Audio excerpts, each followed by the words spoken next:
उत्तर प्रदेश के प्रयागराज जिले में एक बार फिर एक दिल दहलाने वाली वारदात सामने आई है। प्रयागराज के थरवई थाना क्षेत्र के खेवराजपुर गांव में एक ही परिवार के 5 लोगों की निर्मम तरीके से हत्या कर दी गई है। बताया जा रहा है कि यह हत्या ईंट पत्थर से मार मार कर हुई है।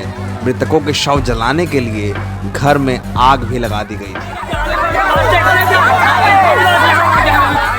शनिवार को प्रयागराज में हुई इस घटना के बाद जिले की कानून व्यवस्था और उत्तर प्रदेश की कानून व्यवस्था पर सवालिया निशान खड़ा हो गया है। बुलडोजर के दावे कर रही सरकार कटघरे में है। समाजवादी पार्टी ने कहा है कि सरकार तमाम अपराधों के बावजूद भी हाथ पर हाथ धरे बैठी है।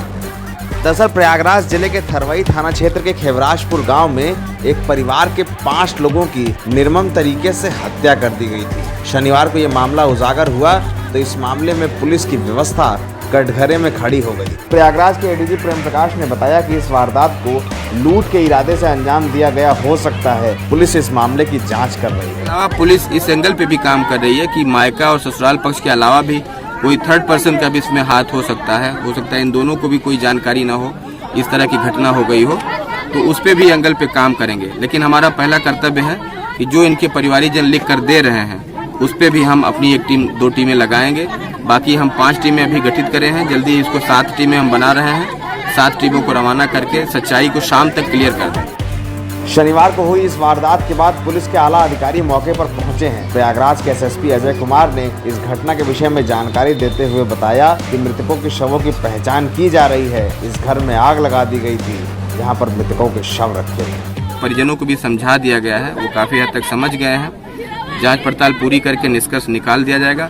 ये दोनों पक्ष जो भी तहरीरें देंगे उसको तत्काल मुकदमे में उसको दर्ज कर लेंगे। ससुराल पक्ष के कुछ लोग कह रहे हैं कि बॉडीज को यहाँ मंगवाइए। हमने इनको समझा दिया है कि चूंकि आग लगी हुई थी घर में, इसलिए बॉडी को हटाना जरूरी था, वरना उनकी पहचान भी करना मुश्किल हो सकता था। ये चीजें इनको समझा दी गई हैं, मान गए हैं। इनको कहा गया है कि जो कुछ भी लिखना हो लिख के दे दें। बाकी अभी परिजनों को और इनके ससुराल वालों को वहाँ पर ले जा करके मोर्चरी सभी को बॉडी दिखा दी जाएंगी। जो भी लिखेंगे उसी आधार पे कार्रवाई होगी और पुलिस टीमें जो सच्चाई होगी उसको बहुत जल्दी निकाल के आपके समक्ष रख देंगे। वहीं इस घटना को लेकर समाजवादी पार्टी के लोगों ने उत्तर प्रदेश की योगी सरकार पर सवालिया निशान लगाया है। सपा के प्रवक्ता अनुराग भदौरिया ने कहा है कि योगी सरकार ऐसी घटनाओं के बावजूद भी हाथ पर हाथ धरे बैठी है। उत्तर प्रदेश की सरकार भी कमाल की है। उत्तर प्रदेश की सरकार यहाँ पे जाति धर्म की राजनीति और मार्केटिंग इवेंट में बिजी है। अपराधी सरेआम घूम रहे हैं। यहाँ पे लगातार हत्याएं होती चली जा रही हैं। प्रयागराज में एक बार नहीं 2 बार घटनाएं घटी हैं और एक परिवार के 5 लोगों की हत्याएं हुई हैं और सरकार हाथ पे हाथ रख के बैठी रहती है। मैं तो सरकार से कहूं हाथ जोड़ के, प्रभु उत्तर प्रदेश में अपराध रोकिए, जाति धर्म और मार्केटिंग इवेंट की राजनीति बंद कीजिए। प्रयागराज में 6 दिनों के भीतर हुई ऐसी घटना को लेकर जिले और प्रदेश की कानून व्यवस्था कटघरे में खड़ी हो गई है। बुलडोजर के दावों पर सरकार घिर रही है। सभी ने यह पूछा है कि अगर इस तरह के अपराध नहीं रोके गए तो बुलडोजर की सरकार चलाने का फायदा ही क्या है। NBT ऑनलाइन की रिपोर्ट।